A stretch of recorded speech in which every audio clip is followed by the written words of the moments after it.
What is going on, guys? Panther here with our APA Wi-Fi Season 2 draft analysis. So guys, as you can see up on the screen, we are back again for APA Wi-Fi Season 2. So for those of you that do not know and have not watched my videos from last season, we of course are the co-commissioner of the APA with my good friends Dan and Midicus, and we run the Showdown League as well as the Wi-Fi League. And we are now in Season 2 of the Wi-Fi portion of our league, and really excited for this season. After a solid Season 1, excited to expand to 16 teams and really see what the competition can bring to the table this season. So as you can see up on the screen, we've expanded to 16 teams. These orders aren't necessarily our division or draft order or anything like that, but these are the 16 teams that are in the league with us. So we've got a really good competition base here. A lot of these guys are fantastic battlers. We've been in the league with most of these guys for a number of seasons across the APA Showdown and last season in the APA Wi-Fi. So a very competitive roster of coaches that we have here in front of us this season. So we finished last season 8-4, and honestly, that's not something I am that happy about. I feel like we definitely could have played better in 3 of those games. I don't remember the fourth. The fourth, okay, yeah, the fourth.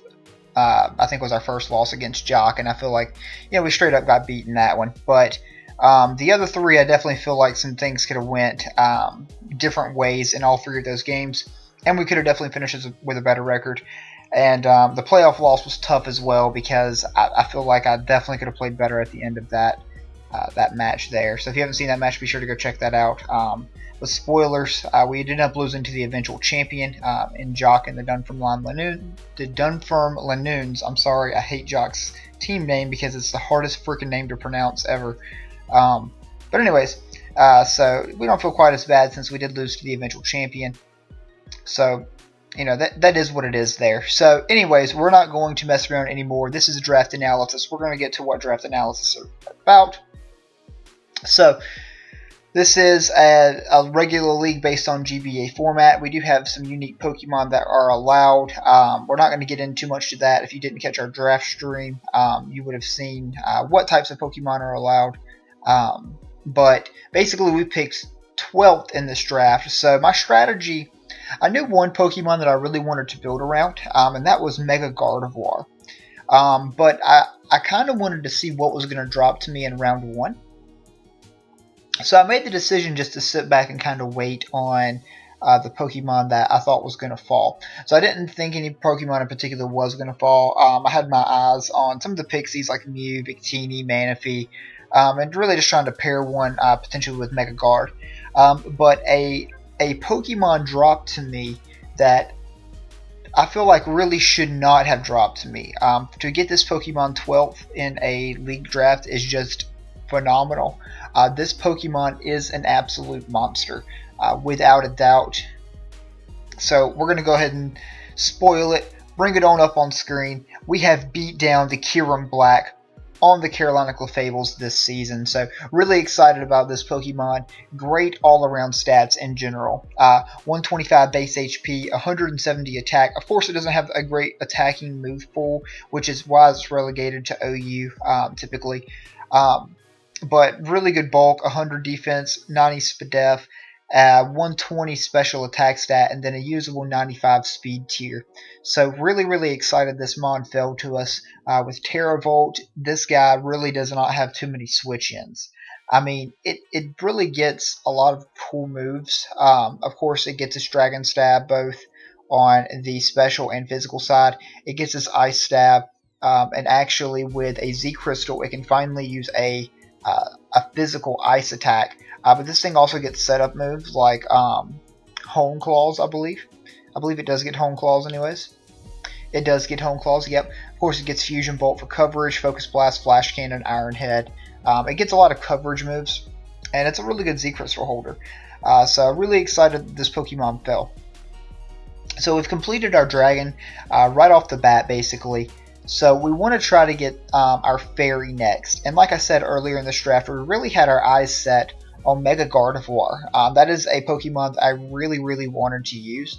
I've been waiting for it to come out, the Gardevoirite to come out for some time now, just because I just want to click Hyper Voice with that thing and just watch things drop. So as you can see up on the screen right now, we were able to get Mega Gardevoir in round 2. So we picked pretty early in round 2 because it was a snake draft, but we were able to pick up this monster right here, which again has a lot of really cool coverage moves. So 100 base speed, so it kind of puts me right about in the same speed tier as Kyurem at speed ties with a lot of different Pokemon with that 100 base speed. But 165 base special attack and 135 SPDEF is no joke. Now it's a little light on the HP side and the defensive side with 65 and 68 respectively. But we can kind of bolster that with investment and potentially use like Calm Mind or like a bulky Wish set, potentially Will-O-Wisp to catch those physical attackers that are going to try to switch in on guard. Cool utility moves, Thunder Wave, Taunt, again like Will-O-Wisp, things like that, just dependent upon the matchup that we can bring a number of different things. And then a lot of good coverage moves, like Energy Ball, Thunderbolt, of course it's Psychic Stab, Hyper Voice to be able to go through subs. So like I said, a lot of cool things that this thing can use to really put some pressure on teams. So Mega Gardevoir is such a threat to switch into, and I feel like right here with our first 2 picks, we were really able to put together a core that is really hard to switch into. Now Kyurem with its 170 base attack and Mega Guard with its Pixelate boosted 165 base special attack, those are going to be terrifying for opposing teams to switch into. So my idea here is that a lot of teams only will have maybe one Pokemon that they can really invest to take those hits. So I want to build my team around killing those Pokemon for these 2 to really just wall break. So what I wanted to do next is another Pokemon that I had set my sights on in this draft, or I actually had 2. I really wanted to use Conch Elder because I had never gotten the opportunity to use Conch Elder before. I really wanted to use it last season, tried to trade for it, didn't work out. That was actually Snipe. And the next Pokemon I really wanted to use was Suicune. So again, Suicune's a really great Pokemon. Very bulky Pokemon, base 100 HP and then 115 on the defense and SPDEF side. Has decent speed for a wall at 85 speed, and then a respectable 90 special attack stat, so it can do a lot of different things. Of course, it has a good ability in pressure as well to stall out mons, particularly like the Subtoxic set. Gets a lot of cool utility moves, Roar, Calm Mind. A lot of people may kind of think that Suicune's a one-trick pony with the Calm Mind set, or potentially like a just bulky Toxic type set, or like a Rest Talk.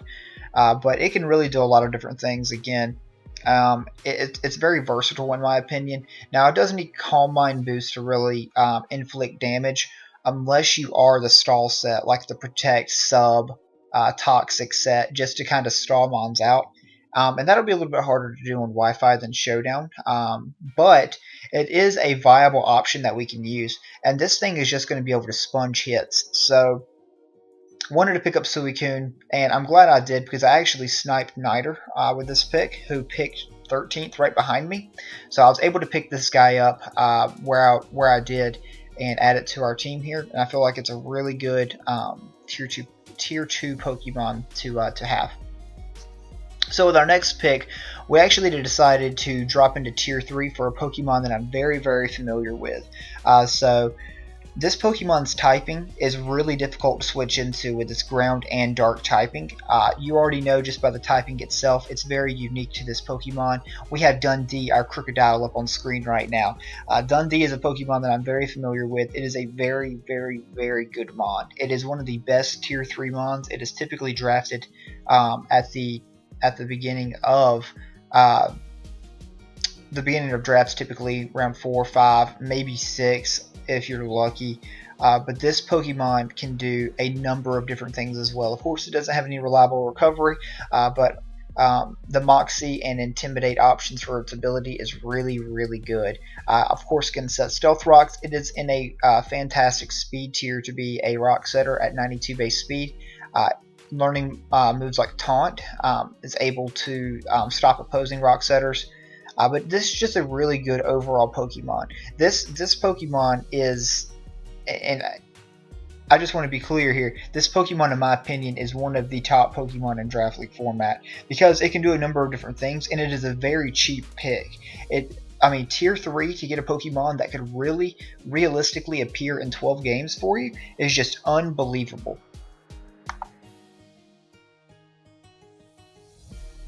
So I was really excited to be able to get Crocodile here this late in the, or I don't want to say late, but before it went, because like I said, round 4, I'm kind of on my side of the draft right now, so picking 12th, I pick right there, and then I kind of almost have a wheel, but not quite, so I picked that in the 4th round right there at my last pick, before I had to wait about another 25 picks or so.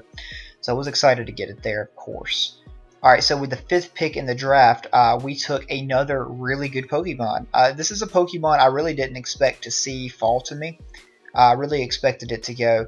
I really intended on picking up Decidueye here because I needed a Defogger slash Rapid Spinner. And I was pretty dead set on Decidueye because I needed a Grass type and a Ghost type. Until I saw this Mon drop and saw how well it fit in with my team. So far on my team I have 2 fighting weaknesses. Of course I have Mega Gardevoir who resist it ×4. But I don't exactly want to be switching in Mega Gardevoir on a strong, powerful attack. Because if I mispredict and they go for a knockoff or even like a Poison Jab or something like that, I'd lose my Gardevoir. So I didn't like that I did too much. But we were able to pick up an amazing Pokemon and add a lot of speed to my team with the Pokemon Crobat. So Crobat, again, is one of my favorite tier 3 Pokemon. It's a really, really underrated Pokemon. Base 130 speed is just absolutely phenomenal. Of course, it has solid stats across the board, 85 HP, 90 attack, base 80 defenses, but again, gets a lot of cool moves. I'm a big fan of Taunt. This Mon, fast Taunt user. Love that. Reliable recovery and Roost, Defog, pivots with U-turn, hits hard with Brave Bird, gets poison coverage with Cross Poison, can be special with Nasty Plot, Sludge Bomb, Heat Wave even. Even can Super Fang and Taunt as well, so if you want to bring in a bulky Pokemon like potentially like a Skarmory, I can Super Fang that thing and then Taunt it so it can't recover and keep that thing low. Other cool moves like even Pursuit. I do like Pursuit. I like Pursuit trapping things. If I know that you're going to switch out and you're not going to see the Pursuit coming and I'm able to get free damage off, I like doing that. So I was really excited to be able to pick up Crobat here. Adds a lot of speed. It did change my draft plans a whole lot because I was dead set on Decidueye at this point. But when this guy fell to me, it was just too good to pass up. I really wanted to use Decidueye. I really wanted to use a new or Gen 7 Pokemon. But this thing was just too good to pass up here in the 5th round. So with our 6th pick, we missed out on our Ghost type, basically. But we kind of filled that void. I went ahead and dipped into Tier 4 for a very solid Pokemon, in my opinion, in Clefables. So Clefables, of course, is a Tier 4 Pokemon. It's also a really good spin blocker. But it's just a really good all-around Pokemon. So it has a light HP stat, 58 base HP, but it makes up for that with its overall bulk. 145 defense, 105 SPDF. Has a really good ability though in Mummy, so I'm able to take your ability from you if you make contact with me, and I think that's a really underrated move to be able to use. I don't get reliable recovery, but I get at least some form of recovery and Pain Split. Haze for you to not set up on me. I could even use like Trick Room or Memento if I want to set up with something else. If you have something bulkier to switch into me, I can trick you. But something I wanted to pick up was Toxic Spikes. So to kind of back up on that whole Decidueye plan, my original plan was Decidueye and Nidoqueen from Tier 3. Wanted Nidoqueen to set the Toxic Spikes. But when Crocodile fell to me in round 4, I wanted to grab Crook because I really liked Crook. I originally was going to get Weevil, but then Kyurem fell, and it was just kind of a domino effect. So I wanted Weevil, Nidoqueen, Decidueye, but Kyurem fell, and I was like, man, I can't pass up Kyurem Black. So grabbed Kyurem, then kind of changed everything else. Needed a Dark type, brought in Crocodile, and then of course Crobat too. But plans change. Was able to get Clefagus here. I think this is a really good value pick for a tier 4 Pokemon. It's one of the better ones, again, in my opinion. So I wanted to go ahead and dip down and get it. I really figured there was no harm in that. I knew I wasn't going to take any more tier 1s at this point in the draft. I knew what other tier 2 Pokemon I wanted. So it was really just up to would those Pokemon fall to me or not. So I was able to get the Clefables here, and I was pretty happy about that. So again, I know at this point in the draft the other two tier 2 Pokemon that I was going to pick up. But to support one of these mons in particular, I really needed another form of hazard control. So I wanted to pick up a Rapid Spinner. I had Defog already, but I really wanted to pick up Rapid Spin. So I was able to go ahead and dip into tier 4 again here to pick up one of the more consistent Rapid Spinners in the tier. Really wanted Kamala because, again, I wanted to try something new, but was sniped of that by Banded Caterpie just a few picks before. So I was able to shore up my fighting type here since I was sniped of Conkeldurr earlier in the draft and pick up Hitmonchan. So Hitmontop was off the board. I probably wouldn't have picked up Hitmontop anyways, even though it's more defensive than Hitmonchan. But I do like Hitmonchan's utility. I like Iron Fist with the elemental punches. But it's a decently fast Pokemon, and I'm kind of saying that with quotation marks around it. I mean, 76 base speed isn't awful, I don't guess, if I can potentially outspeed your walls. Now, something I do like is its ability to break down Pokemon that typically set up rocks. So Steel types or Rock types that are going to be setting up rocks on me, they have to, of course, watch out for a big Hitmonchan Drain Punch, or for me to pick you off with a Mach Punch, or potentially something like that.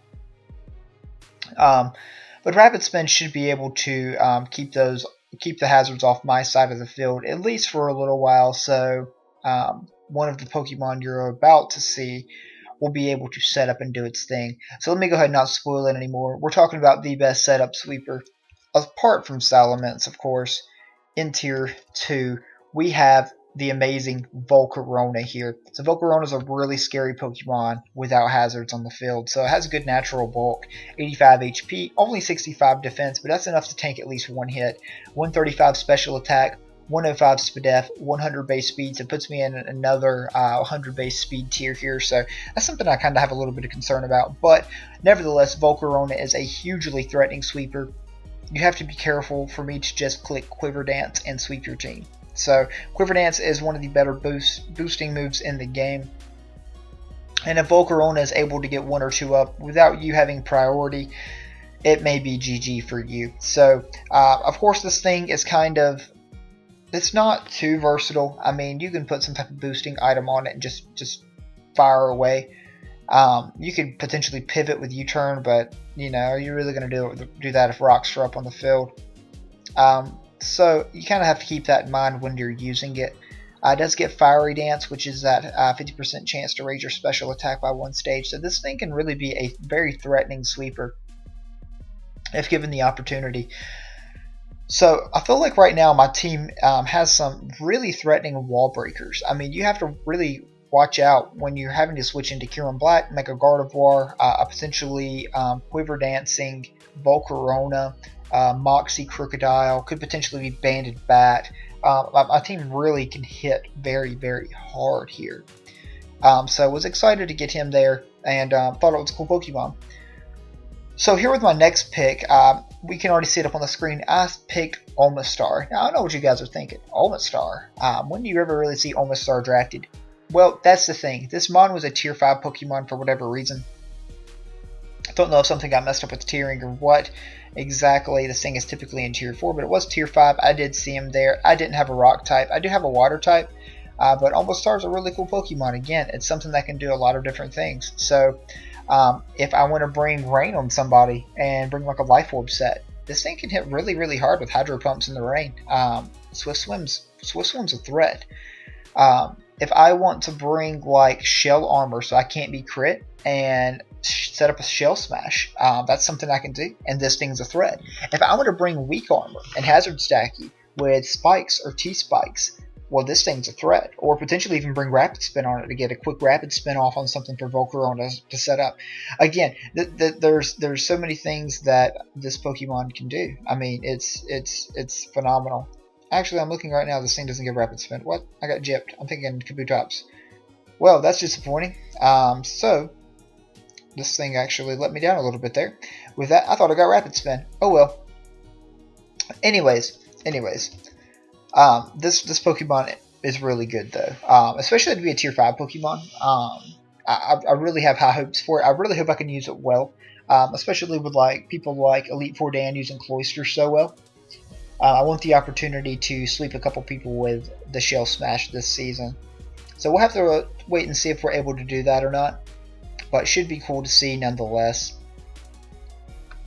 So we are finally down to the back half of our draft here. We've picked 9 out of our 11 Pokemon. And you're thinking to yourself, Panther, you still don't have a Steel type. That's because I'm waiting for a particular Pokemon that I never see drafted and that I've always wanted to use. So with the 10th pick in our draft, we decided to pick up Magnezone from Tier 2. So we picked up the Trapping Pokemon Magnezone. So here's the cool thing about Magnezone. Again, 3 really good abilities. I can run Sturdy, catch a surprise KO on something. But something I think I'll do more often is when you think I'm running Magnet Pull to trap your Steel, and I force you to run a Shed Shell, I'm actually running Analytic to bust something pretty hard. I think I'm going to be able to play around with those mind games a little bit and really force people to make some tough decisions, because an Analytic Thunderbolt or Flash Cannon is not going to be fun to switch into. So if you want to switch in your ground type, or let's say your rock ground type, and I predict that on your Skarmory, and I know you've got Shed Shell, or I believe you to have Shed Shell, and I just click Flash Cannon, that Pokemon's going to take a lot of damage. Or you do that and I hit you with some type of hidden power or something like that. And let's say Choice Spec Analytic, super effective move that I'm predicting is going to hit you really hard. So I really liked the prospects of using Magnezone. Of course, it's a scary mon to use with the quad weakness, and I've got a couple of quad weak mons on my team, an Omastar, Volcarona, and Magnezone. And actually with my next pick too is another quad weak mon. So it'll be interesting for sure. It'd be interesting, but excited nonetheless to use this thing because I feel like it pairs well with Kyurem and Mega Guard. So we'll see how I'm able to use it this season. I don't want to give too much away. I've got a couple of other sets in my head that I think are going to be really cool to run, but I do want to surprise my opponents this season and of course not give everything away right now. So with the last pick in our draft, we are still missing a grass type. That's one of the only types that I need other than normal to finish balancing everything out. And I wanted to pick up a mon that I am familiar with. So able to pick up Virizion here with our last pick. Another really valuable pick here that I feel like we could get. I mean, it's got really good stats across the board. Of course, it is quad weak to flying, so we do have to watch out for that. But it's able to set up both on the physical and special side with Calm Mind and Swords Dance respectively. Has a really good move pool as well. Again, another fast taunt user. And also, speaking of fast, it's a Pokemon that kind of breaks my 100-130 speed tiers. So those Pokemon that can't outspeed Crobat can't run like an Adamant or Modest Nature potentially if I have Virizion here. So I did like the possibility of that, so definitely wanted to add a little bit more speed there. So guys, that's all I really have to say about our draft this season. You can see all of our picks up on this last slide here, so I'm really excited to see what this season holds for us. Hopefully we'll be able to continue the momentum we had last season, and again make the playoffs and seeing what we can do from there. We are in a division with Elite Four Dan and the Chelsea Cloisters. Actually, let me back that up. He's no longer Elite Four Dan. He had a identity crisis. He is now Dan K Memes and the Chelsea Cloisters. Plus Hugo and the Montreal Monfernos and Niter and the Montreal Exploud. So we've got both Montreal teams in our division, plus the Brit. So can we hang on there, guys? Can we represent the US and come out on top? Only time will tell. 12-week season, guys. Really excited to bring you week 1 coming soon. Maybe there'll be a team builder. Not completely sure yet, but just stay tuned, guys. This video going up should be August the 20th today. Week 1 is coming to you August 27th, coming up every Sunday to you guys. Just be sure to check it out. Really pumped here to bring you this season. Honestly, we did finish 8-4 last season, but I hated my team aside from Excadrill. I really did. Excadrill, Arcanine, and Jolteon were the only mons I liked using on my team, so really excited this time. There's a couple mons that I've been waiting a long time to use, and another few mons that I'm familiar with, and I know I can do good with, like Suicune, Crocodile, Crobat. So we'll see what the season holds for us, guys. But like I said, really looking forward to week 1. But anyways, thank you guys for taking your time out of your day to watch this video. Be sure to hit that like button and subscribe if you haven't already to continue to see APA content up on the channel. And again, guys, thank you so much for watching. Until next time.